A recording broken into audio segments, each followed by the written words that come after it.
What is it? It's a tree. Yeah.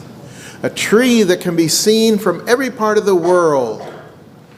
A tree. Now that's very key, because I taught school forever, and it didn't matter what school I taught in, always the first art,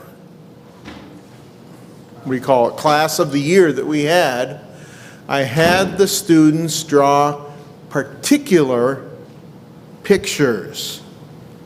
And then I always kept those pictures in their folder so that they would stay with them as long as they were in school. Because these pictures, how do I say nicely, had a lot, well, you learned a lot about the student from the picture. I always told them they could put whatever they wanted in the picture, but they had to include at least three things: a house, a man, and a tree.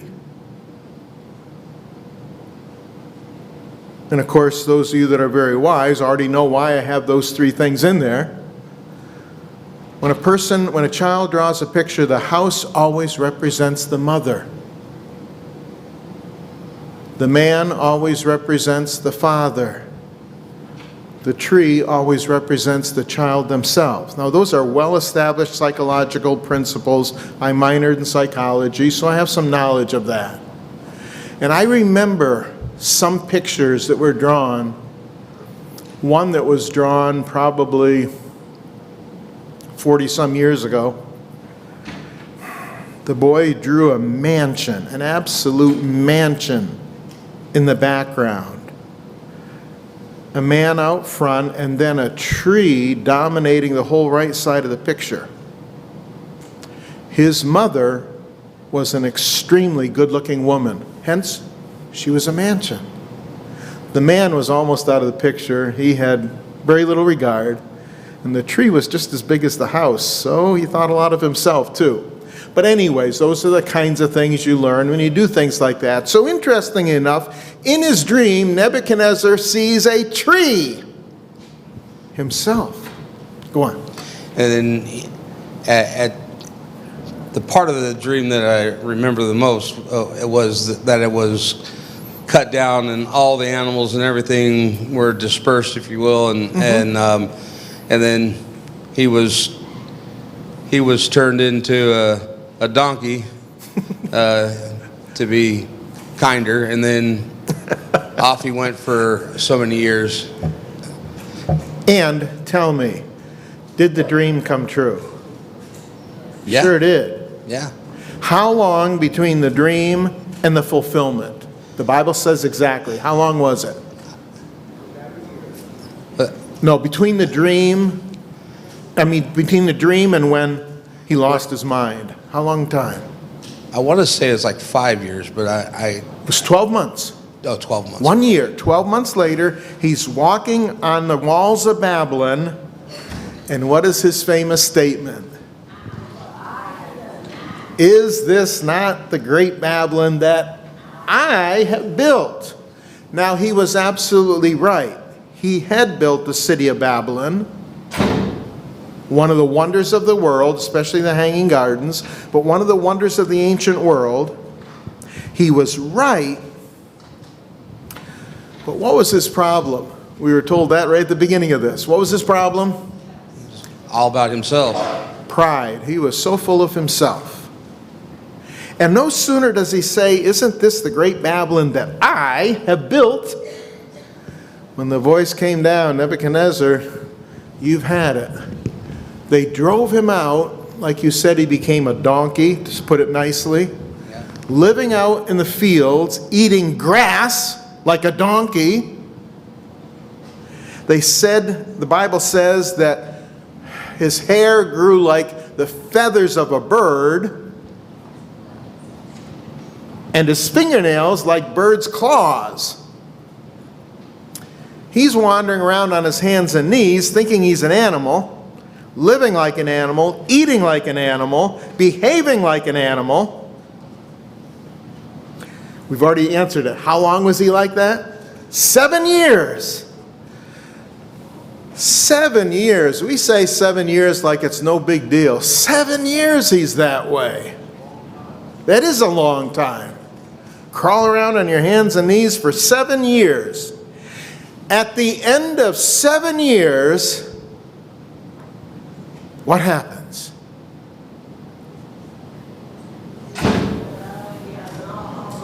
He stands up on his hind legs for the first time in 7 years, looks up to heaven and acknowledges the true God. Sister Graham. Yes. Morning, brethren. You know, it's very interesting. When he dreamt, he saw this tree.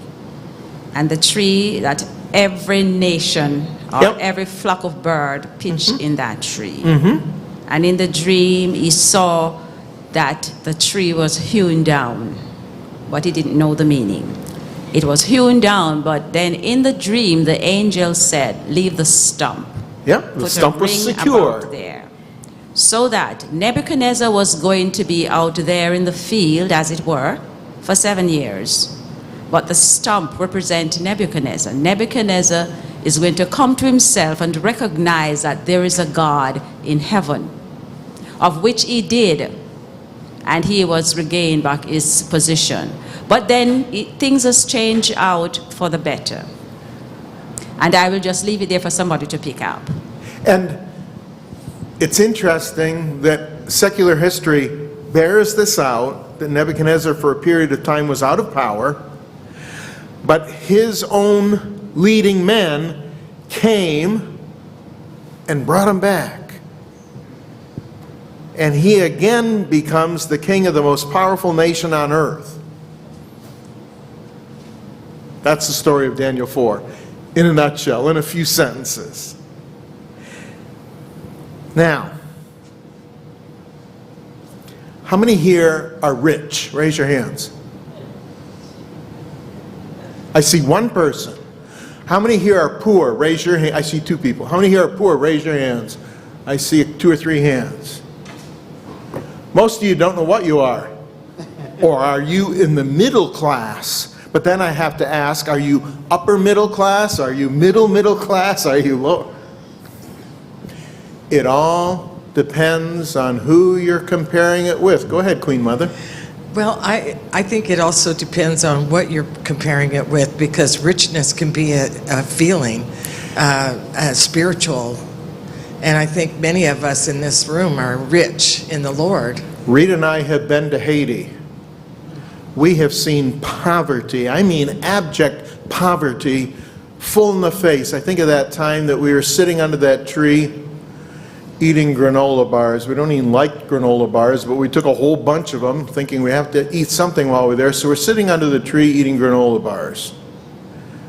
In just a few moments, here came these children.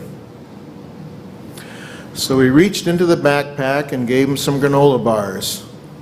They took them over to their mother, we noticed. Pretty soon they're back. Well, it didn't take long and the backpack was empty.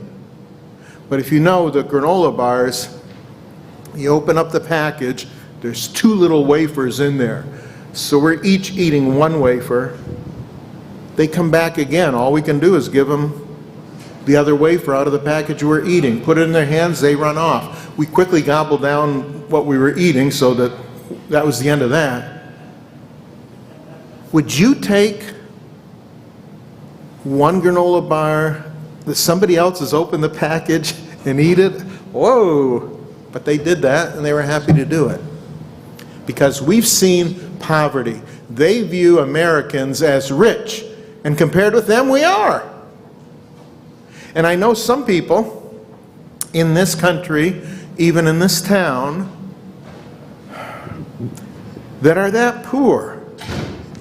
And compared with them, we would be rich. Though we don't consider ourselves rich, compared with some we would be.